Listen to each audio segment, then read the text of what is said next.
Hi, my name is Josh, and welcome to the Spiderweb book tag. Before this starts, let me explain this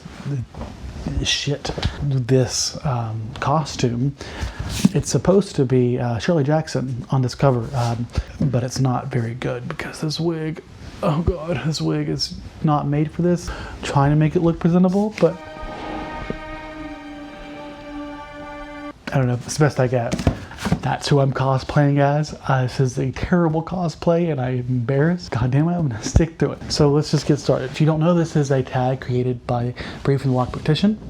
One of 5 she has made for the October season. Ooh, it is hot in this wig. First off, name a book with a spooky cover. Well, I think we can all agree there's nothing scarier than Bunny.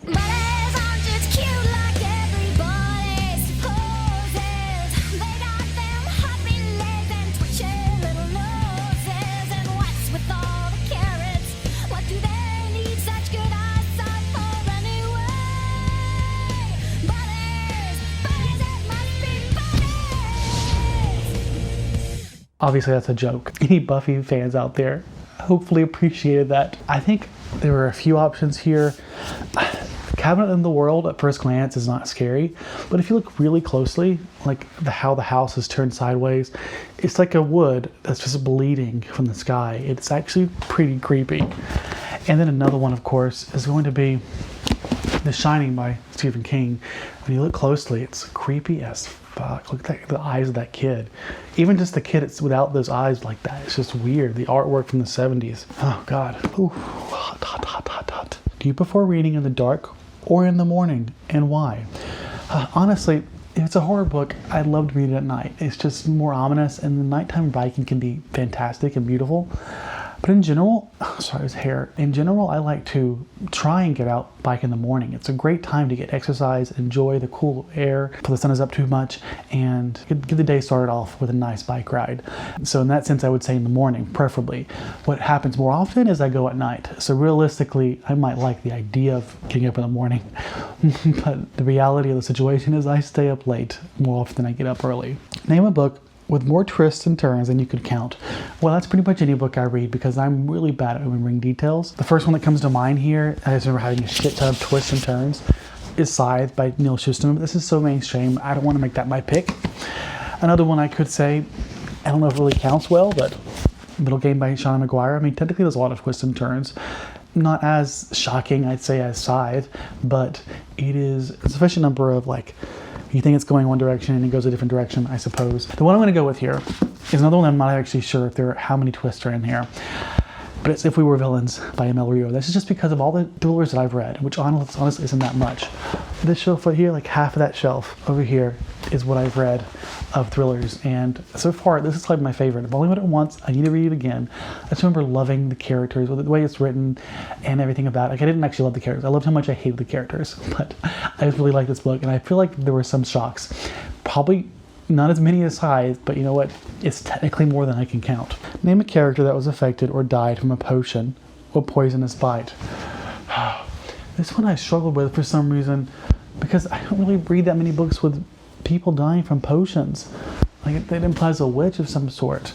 But I kind of went with dystopia here, and I'm thinking Wilder Girls. It's kind of like a virus type thing that's getting spread almost like a zombie. I think the option I'm actually going to be settling on here is The Vampire Chronicles by Anne Rice. More specifically, I guess, Interview with the Vampire or The Vampire Lestat. The third one, The Queen of the Damned, was not good. But technically, they get bit by a virus, by poison. The poison of being turned into a vampire. Kind of a stretch, but it's the best I have here. And name a book. I can do that. Name a book that included a non-malicious spider. And now this one, like, come on, what am I supposed to say here? I've never read Charlotte's Web, and I can show it to you. I've named it, but I haven't read it. So I have to go with the one I have read, and you're forcing me to do this. You're forcing me. Obviously, it's going to be Chamber of Secrets, Harry Potter Chamber of Secrets. Next up, when you think of spiders, what is the first book that comes to mind? And again, Harry Potter and the Chamber of Secrets. I don't really love a book with spiders. Are there that many books with spiders? Honestly, I don't know of them. Wait a second. This tipped me out of the spider. Let me change my answer to this. This is when I think of a spider, I think of It. Of course I do. I think the reason I thought that was my answer was because I just thought of that one before the last one, so it would have fed into it. I'm totally going with It. Screw Chamber of Secrets. It's objectively the worst book in the series. Now spell out spider with book titles that you own. Can you do this in 30 seconds? I have to take the mic off, and I'm going to use my Google thing. I'm wearing sweatpants and flip-flops for this, so this is not a full cosplay, and also like the back of the wig doesn't look good at all, but prepare for that. I'm not talking to the mic. Okay, Google, set a timer for 30 seconds. 30 seconds, and we're starting now.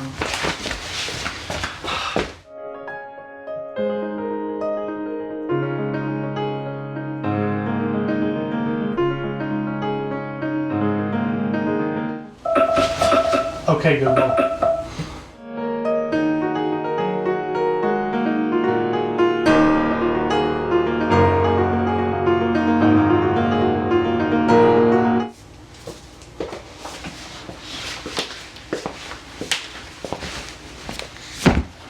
I don't think I like timed challenges. I suck at them.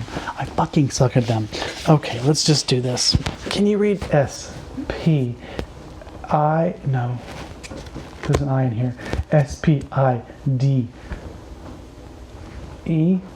spider. I can spell. Are you impressed? Obviously that wasn't impressive at all. These costumes were a bad idea. I do kind of like how it just dangles down though. It's cute, right? Okay, finally, a Stephen King book that scares or will scare you. One I haven't read that I've heard terrifying things about is Pet Sematary. Yep, but the one I have read as an alternative option, I'm just gonna have to go with It. Yeah, I mean, there's just some really spooky parts in here, really well-written aspects. Obviously, a very problematic book in a lot of ways, but just some stuff that really works for me, especially when you're listening to the audiobook narrated by, I want to say Steven Weber, and he does the voices phenomenally, especially It's voice. Just so well done. It's an amazing experience, honestly. And I think that's everything. Hope you enjoyed this. I feel like it wasn't nearly as energetic as the first one, but honestly, I'm saving the best ones for last. I intentionally did the ones that I think I won't be as excited about first. I'm not really excited by spiders, to be frank, but I did love the excuse to dress up as Shirley Jackson because it's spooky. Ooh. And that's that. If you made it to the end, put a little spider at the bottom, and let me know your favorite Shirley Jackson book, or the one you're most anticipating reading. And stay safe. See you next time. Bye.